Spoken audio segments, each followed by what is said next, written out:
Excellences, Monsieur le ministre de l'Intérieur, Mesdames, Messieurs les ministres d'État, Mesdames et Messieurs les ministres, Excellences,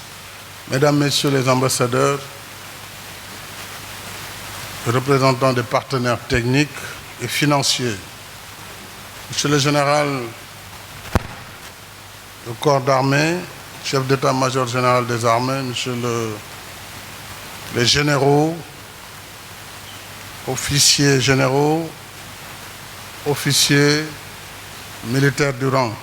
Mesdames et Messieurs, les directeurs nationaux, chefs de service, Mesdames et Messieurs les élus, notabilités religieuses et coutumières, Mesdames et Messieurs, la protection civile et la sécurisation des personnes et des biens restent des priorités de mon action. C'est la raison pour laquelle je me réjouis de procéder aujourd'hui à la réception du premier lot de matériel du programme spécial d'équipement de la Brigade nationale des sapeurs-pompiers du Sénégal. Initié avec le soutien de la République populaire de Chine par l'intermédiaire d'Exim Bank China, cette réalisation constitue une première partie d'un vaste programme qui, à terme, permettra à la Brigade nationale des sapeurs-pompiers de se rapprocher des meilleurs standards en matière de secours et de lutte contre les sinistres.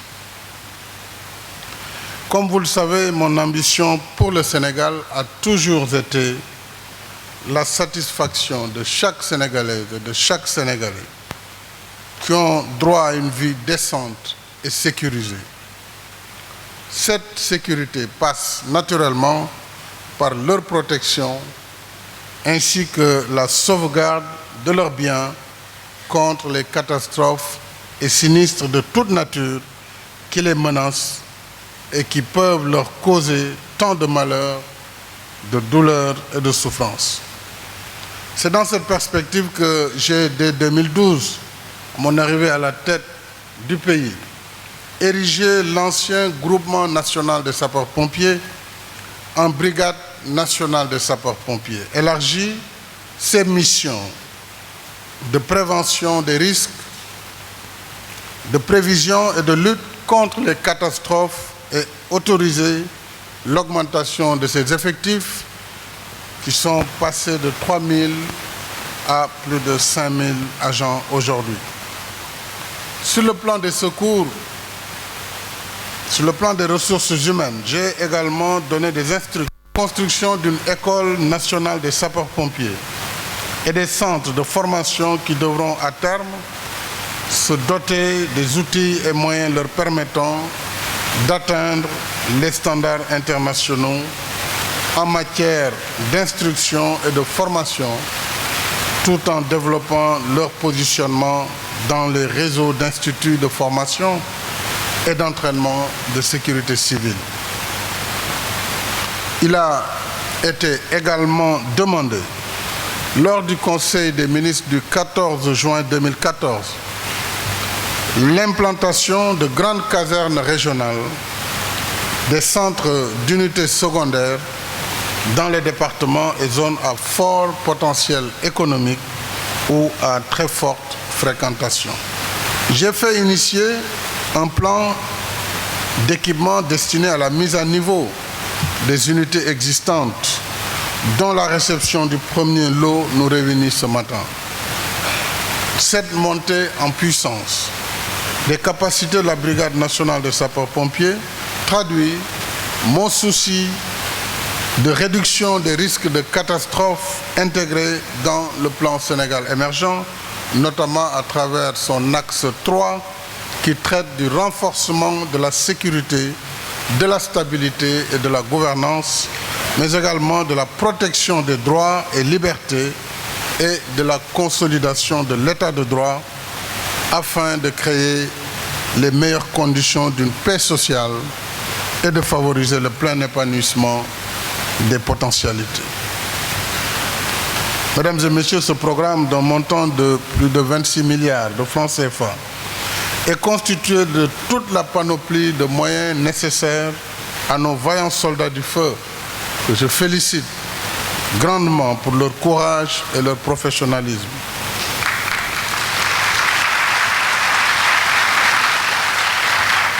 Ce programme leur permettra de remplir davantage leur mission avec plus d'efficacité à la satisfaction des populations. Il est composé, on le sait, d'une 60aine d'ambulances tout-terrain, de 48 fourgons d'incendie, d'une vingtaine de véhicules de secours routiers spéciaux, de plusieurs véhicules de transport de personnel, d'un véhicule échelle pivotante, d'une échelle pivotante, nous l'avons vu, qui va être la première échelle que le Sénégal s'est jamais dotée, pouvant atteindre donc des immeubles de plus de 40 mètres, de plus de 8000 tenues, etc., du matériel donc lié un peu aux équipements individuels. Il s'agira dès lors de faire en sorte que toute la population du Sénégal, partout où elle se trouve, puisse bénéficier dans les meilleurs délais des secours par la modernisation des unités existantes. Pourquoi je me réjouis et je félicite le général Seck qui a procédé avec les orientations du ministre de l'Intérieur à la répartition judicieuse de ce matériel à travers les régions et départements. C'est dans cette lancée que j'annonce la construction prochaine d'une trentaine de nouvelles casernes équipées afin de rendre ces unités nouvelles opérationnelles. En somme, mon ambition est de mettre à la disposition de nos concitoyens des unités de secours de proximité dotées de moyens adéquats et aptes à assurer leur mission de protection civile, de délivrance des secours et d'assistance aux personnes en détresse ou en danger. C'est ainsi que la Brigade nationale des sapeurs-pompiers verra ses capacités se renforcer significativement afin de mieux assurer la sécurité des institutions et installations stratégiques, contribuer davantage à l'accessibilité de soins de santé ainsi qu'à la protection du tissu économique et surtout de mieux prévenir les risques pouvant porter atteinte aux efforts de développement des collectivités territoriales. À ce propos, je voudrais inviter les élus à une concertation permanente avec les sapeurs-pompiers qui doivent être leurs conseillers privilégiés en matière de protection sociale, civile. Nous parlons beaucoup ces temps-ci de paratonnerres, mais également d'unités de sauvetage dans les plages. Il faut une synergie entre les élus et la Brigade nationale des sapeurs-pompiers. Ce partenariat permettra, entre autres, la réalisation progressive d'hydrants pour le renforcement de la sécurité des marchés et autres endroits sensibles, la sécurisation des îles du Saloum et de la Casamance à travers également son réseau d'îles, ainsi que des zones de baignade et de traversée par embarcation. Je tiens à rassurer les populations des îles que le second lot qui sera livré en décembre prochain prendra en compte leurs spécificités et comprendra des vedettes d'extinction des incendies, des vedettes ambulances et des canoës de sauvetage. C'est dire que le renforcement de la sécurisation des personnes et de leurs biens, au-delà du devoir naturel de l'État, doit être érigé en un véritable enjeu de gouvernance territoriale. Cette posture est valable pour toutes nos entreprises industrielles et commerciales en vue de limiter les risques et d'assurer l'intervention rapide et efficace des sapeurs-pompiers en cas d'accident ou d'incident. Je lance ainsi un appel à toutes les forces vives de la nation à développer la formation sur la gestion des risques, les réflexes de prudence et de prévention avec le soutien professionnel des sapeurs-pompiers. À cette fin, j'instruis le ministre de l'Intérieur à agir dans ce sens en relation avec les autres membres du gouvernement concernés, principalement le ministre de l'Économie maritime et de la Pêche,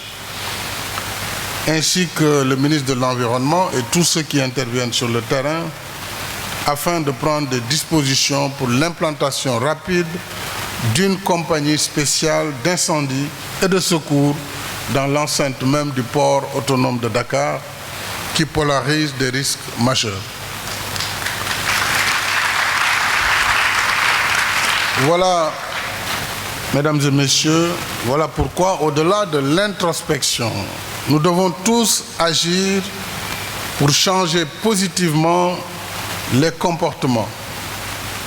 qui, il faut le reconnaître, sont parfois des comportements déplorables, tout à fait inacceptables. Il faudra donc qu'il y ait plus de sanctions par rapport à ces attitudes de défiance vis-à-vis des mesures de sécurité, mesures minimales, vis-à-vis du règlement, afin que des accidents bêtes ne nous arrivent pas tous les jours. Voilà pourquoi, au-delà donc de l'introspection, nous devons agir pour changer positivement les comportements et éradiquer les négligences afin de faire de chaque Sénégalaise, de chaque Sénégalais, quel que soit son lieu de résidence et son niveau de responsabilité, d'en faire donc un citoyen résilient, acteur clé de la protection civile. Je voudrais, avant de terminer, remercier également les autorités chinoises pour leur disponibilité dans le cadre de notre coopération bilatérale, mais féliciter la société Polytechnologie qui a pu délivrer dans les délais le matériel qui a été donc l'objet de ce marché et qui a bien voulu nous accompagner également dans le cadre de la formation. Officiers, sous-officiers, gradés et sapeurs, vous pouvez être fiers de participer au grand service public de la défense civile. Nos compatriotes sont fiers de vous. Ils comptent sur votre rigueur exemplaire et votre engagement au quotidien à leur service. Vous pouvez toujours compter sur le président de la République, chef suprême des armées, qui ne ménagera aucun effort pour vous permettre de rester toujours plus efficace au service des populations, conformément à votre devise, sauver ou périr. Je vous remercie de votre attention.